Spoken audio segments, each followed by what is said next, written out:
Kövsərova Sevdə xanım bizim pasiyentimiz olub və keçən il dekabrda müalicəyə başladıq. Sevdə xanım bizim yanımıza gələndə bəyanat kartası əlimizdə yoxdur, təəssüflər olsun. Bel ağrıları var idi, boyun baş ağrıları var idi və hər iki dizdə 3-cü dərəcəli artroz var idi. Bu haqda çox danışmışdım televiziyada, radioda pasiyentlərə. Bu günə qismət oldu çəkib paylaşmaq. Dekabrda biz başladıq Sevdə xanımla işləməyə və Sevdə xanım 4-cü ayın 12-si rentgen çəkdirdi. Bizim yanımıza gəldiyi vaxtı rentgen çəkdirib. Bizim bundan xəbərimiz yox idi və biz müalicəni bitirəndən 4 ay sonra təzədən bir də rentgen çəkdirib hər iki dizdə 3-cü dərəcəli artroz və artıq aprel ayında 12-si apreldə verilən cavabda artıq heç bir dizdə artroz yox idi. Və istəyirəm Sevdə xanımla bayaqdan işləyə-işləyə danışırıq. İstəyirəm Sevdə xanım bu müalicəni necə keçdi və müalicədə biz nələrə diqqət elədik. Bu gün insanlara qidalanma dediyimiz vaxtda insanlar bu qidanı çox ciddiyə almırlar, amma vücudumuzun sağalması bizim 32 dişin çeynəyib mədəyə göndərdiyi qidadan başlayır. Birinci qidalanmamızı düzəltməliyik ki, bədən öz-özünü bərpa eləyə bilsin. Sevdə xanım, necəsiz, necə hiss eləyirsiniz? Çox sağ olun. Bizim yanımıza gələn vaxtı sizə hansı diz oynağı ilə bağlı elə deyim də müayinələrdə nə təklif olunmuşdu? Növbədə Allahıma təşəkkür edirəm. Çox razıyam ki, Allah rastlaşdırıb sizinlə bizi. Birdən-birə dizlərimdə ağrıdan hərəkət dayanmışdı da, hərəkət edə bilmirdim. Həkimə getdik. Həkim dedi ki, protez qoyulmalıdır, əməliyyat olunmalısan, nələr, iynə, dərman. Doğrudan çox məni qorxutmuşdu o proseslər ki, mən bu yaşımda gələcək də məni qorxudurdu ki, şikəstlik ola bilər, nə ola bilər, çox qorxmuşum.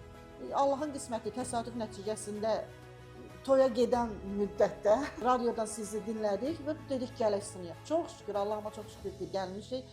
Gələn gündən nəinki ağrılarım, həyatım belə düzəlibdi.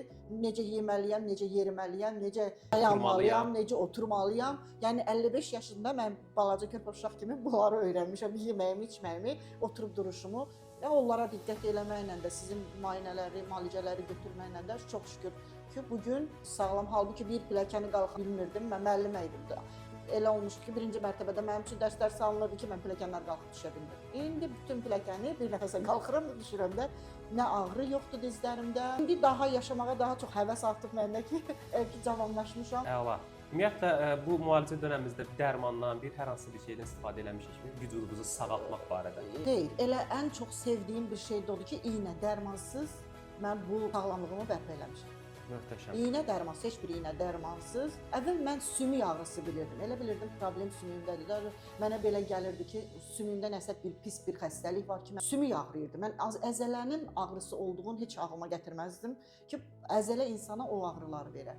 Dərk edirəm ki, sümüyü də saxlayan əzələ imiş. Bəli. Sümüyü üzərində saxlayan əzələ imiş ki, yəni o ağrı sümük ağrısı deyilmiş, əzələ ağrısı imiş. Əzələnin yaratdığı sinir ağrısı. Sinir ağrısı imiş. Və biz bu günləri əzələmizi ciddiyə almırıq. Əzələ, bu gün nəinki biz, tibb bu gün əzələni ciddiyə almır, amma bədənimizdəki xəstəliklərin kökü əzələdir. Xəstəlikləri yaradan əzələdir. Əzələ yanıb quruduğu vaxtı sinir qan-damar sistemini basqıda saxlayır və vücud özü-özünü bərpa eləyə bilmir.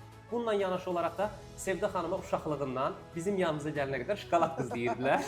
Çünki şokolada çox düşkün idi və Sevdə xanımın qida rasionu, nəinki Sevdə xanımın, bu gün artıq Sevdə xanım bir ailəlikcə sağlıqlı qidalanmaya keçiblər. Oğlu ilə işləyirik, gəlini ilə işləyirik və oğlu ilə də möhtəşəm nəticə almışıq. Hansı ki, bizim yanımıza gələnə qədər sağlıqsız bir yaşantıdaydılar. Yəni sağlıqsız yaşantı vücuduma lazım olmayanları yeyirdim, vücuduma lazım olanları isə ciddiyə almırdım. Təşəkkür edirik Sevdə xanım bu çəkilişə icazə verdiyiniz üçün.